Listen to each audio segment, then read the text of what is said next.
Bueno, como habíamos anunciado, tenemos aquí a Stephanie Londoño, quien es profesora de Florida International University. Stephanie, gracias por acompañarnos. Evidentemente que nos corrige si nos equivocamos, el voto de la mujer es mayor que los inscritos como hombres en este proceso electoral. ¿Qué consecuencias puede tener el hecho de que las mujeres sean votantes en mayor número que los hombres? ¿Y cuáles son los factores concurrentes en este proceso electoral que pueden ser determinantes por parte de la mujer? Buenas noches, bienvenida. Pues muchas gracias y como siempre es un placer estar con ustedes y hablar sobre la democracia, un tema que nos preocupa a todos y que claramente si no fuera porque tenemos una democracia no tendríamos la oportunidad de debatir sobre ideas y sobre estos conceptos que hace a una sociedad humana y cómo mejorar como sociedad y debatir diferentes puntos a qué se refiere esta utopía. Y la mitad de esta utopía o la mitad de este ejercicio que hacemos con sociedad es la mujer. La mujer es la mitad de la sociedad y lo hemos sido siempre y sin la mujer pues simplemente no hay vida y no tenemos futuro. Y esa es una de las preguntas yo creo que más importantes para tener en cuenta. ¿Qué pasaría si la mujer hace de esta democracia, del ejercicio político? ¿Qué pasaría, por ejemplo, con la guerra? ¿Qué pasaría con las decisiones militares si tenemos más mujeres participando y tomando decisiones sobre cómo se puede desarrollar el proceso militante que tenemos en Estados Unidos? En una economía, por ejemplo, donde la mujer también tiene un poder cada vez más grande capital, donde se está profesionalizando y tiene mucho más espacio en las decisiones económicas en sus casas y obviamente esto afecta la economía del país. Así que yo creo que esto era algo que se viene desarrollando en Estados Unidos desde el principio del siglo XX, desde los 1920, es algo muy reciente si nos ponemos a pensar, pero ha sido una batalla con sangre que las mujeres han desarrollado desde todas sus diferencias y toda su diversidad, mujeres con hijos, sin hijos, profesionales, en fin, yo creo que hay que tener en cuenta que para la mujer un tema muy importante va a ser obviamente esta obsesión que hemos tenido sobre el aborto, sobre la reproducción, un tema que se ha moralizado utilizando falsamente, por ejemplo, textos sagrados como la Biblia, donde no aparece, y es un tema absolutamente privado. Yo creo que más allá de lo que se dice siempre en la retórica, tanto en español como en inglés, etcétera, en Estados Unidos, es que es un tema sobre el cuerpo de la mujer, pero es más allá que el cuerpo de la mujer, estamos hablando de la vida de una madre, y hay muchas casas que son de madres solteras, pero también para una familia, para los hombres mismos, cómo tomar esta decisión absolutamente dolorosa y personal de cómo criar a un hijo en una sociedad ultra individualista también, que no es fácil, porque si uno puede criar un hijo en una sociedad que es bastante comunal, no comunista, comunal, donde tenemos y compartimos con diferentes generaciones y tenemos la oportunidad de tener un apoyo no solo económico, sino también moral en criar a un hijo, yo creo que muchas mujeres tendrían otra relación con este tema del aborto que una vez más ha sido moralizado de una manera lastimosamente muy lejana de los principios cristianos que encontramos dentro del mismo Nuevo Testamento y que lastimosamente se junta o se asimila con temas con valores que no, con los Stephanie, valores, sí, perdóname, paro ahí porque este tema me apasiona, sí. no te quiero interrumpir, pero el hecho de que estamos ante una situación, una coyuntura histórica única. Anteriormente fue la candidata también por el Partido Demócrata Hillary Clinton, que perdió ante Donald Trump. Ahora vemos a una mujer que no es anglosajona, caucásica, como dicen las clasificaciones. Vemos a una persona, hija de un jamaicano o jamaiquino y de una señora de la India, que llega prácticamente a un dead hit, como dicen en lenguaje hípico, a un cabeza con cabeza con el propio Donald Trump. ¿Está preparado Estados Unidos para elegir a una mujer? Porque vemos que a quienes nos acusaban de machistas hemos llenado Latinoamérica de presidentas mujeres. Hemos visto que en Europa hay una gran cantidad de mujeres que han ocupado la primera magistratura del Estado. Sin embargo, aquí no. ¿A qué atribuyes tú ese fenómeno de que en los Estados Unidos no se haya elegido nunca a una mujer a la Casa Blanca? Esto va a sonar un poco, yo creo que le va a hacer ruido a mucha gente, pero si uno estudia la historia de los Estados Unidos, el proyecto social de Estados Unidos basado em, en los marcadores identitarios que más se utilizan para organizar a una sociedad, por ejemplo, el marcador identitario de la raza, del género, la sexualidad. Estados Unidos es un país extremadamente racista, pero yo diría que tiene mucho más problema con el ser sexista que ser racista.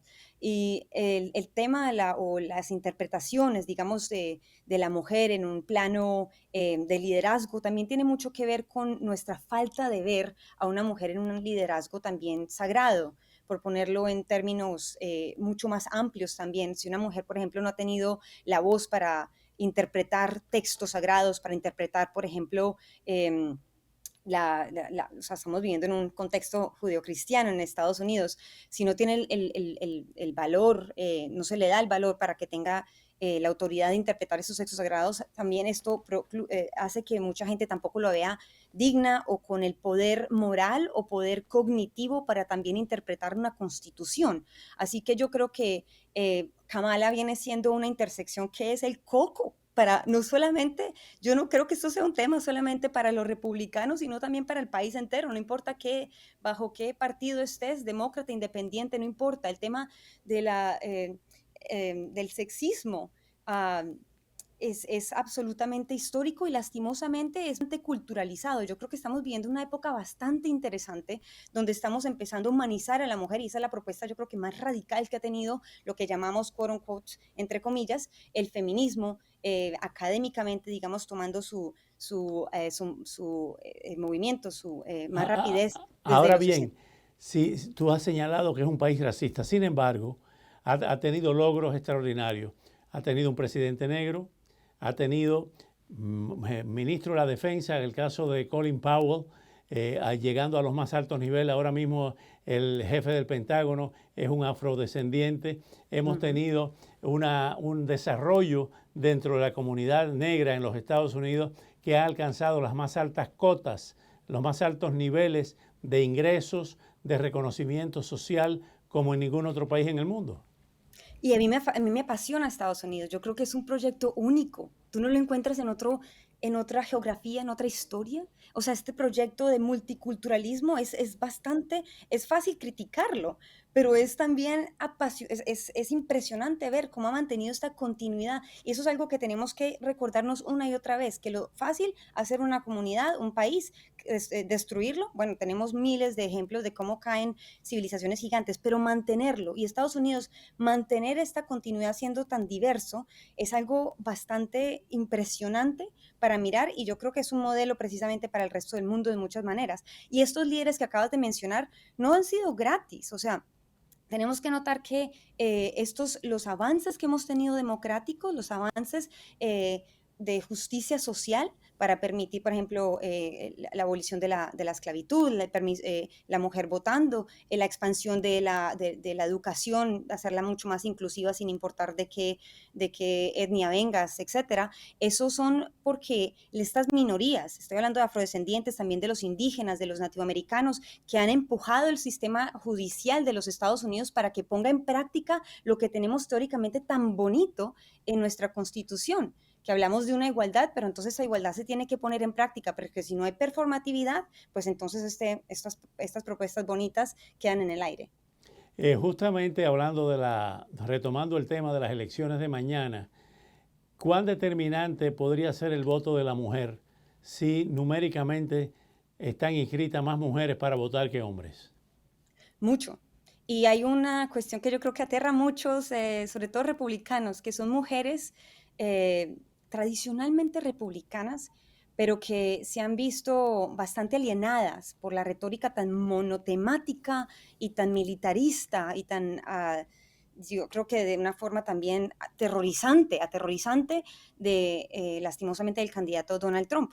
Así que yo creo que hay una corriente de mujeres, sobre todo blancas, tradicionalmente republicanas, que secretamente van a votar por por Kamala Harris, que en digamos, en otros momentos, sin dudar, votarían por el candidato republicano, pero en este caso estamos viendo que existe una agencia moral. Claro que sí, detrás de todos los votantes, más allá yo creo que de lo que nos identifiquemos, y eso se va a notar cuando lleguemos al momento, al momento de votar y de llenar el circulito. En ese momento es donde el individuo puede salirse un poco, desencasillarse un poco, que no es fácil de su comunidad. Así que mucho respeto a esas personas que se toman el tiempo críticamente para estudiar estos debates, de mirar estas diferentes ideas e ideologías que tienen estos candidatos para ver qué tipo de futuro podemos tener en Estados Unidos, qué utopías se imaginan, qué sociedad podemos llegar a ser. Así que las mujeres claramente, así como han ganado mucho terreno en la academia, sabemos mucho más mujeres ahora graduándose como con títulos de maestrías y ahora también de doctorados, algo que no veíamos hace medio siglo o hace un par de décadas atrás. Así que esto yo creo que era el siguiente paso para que una mujer bien educada, cabezas de familia también, diversas también, con diferentes dolores, diferentes experiencias, se den cuenta que la vida no es blanco y negro y que no te hace mal o bueno el hecho de que hayas cruzado una frontera con o sin documentos. La vida es bastante complicada y yo creo que sí que tienen que haber procesos absolutamente legales para filtrar, para dialogar, pero una cosa es dialogar y debatir estas leyes y otra cosa es llamar a una persona ilegal. No hay personas ilegales. O simplificar este proceso del aborto y el proceso de ser familia. Yo creo que es algo bastante personal y doloroso. Stephanie Londoño, muchísimas gracias por tu valioso tiempo y hasta una próxima oportunidad. Antes de Muchas gracias, despedirnos, mucha suerte. gracias a ti, un gran abrazo.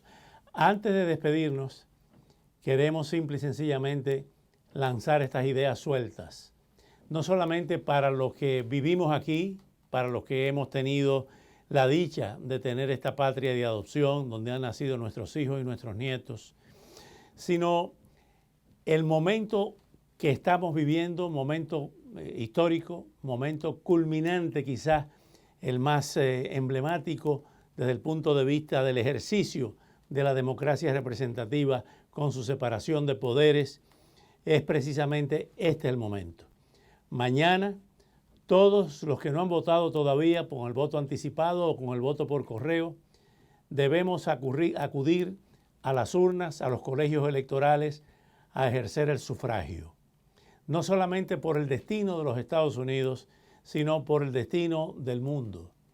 Como una onda expansiva, todo lo que pasa en los Estados Unidos repercute en el planeta. Momentos difíciles, momentos de grandes retos, momentos de gran reflexión que debe primar y prevalecer en esta sociedad tan dividida, tan polarizada. De manera que mañana es el compromiso ciudadano, la responsabilidad ciudadana de acudir a las urnas a ejercer el supremo derecho del voto. Buena suerte, que gane el mejor.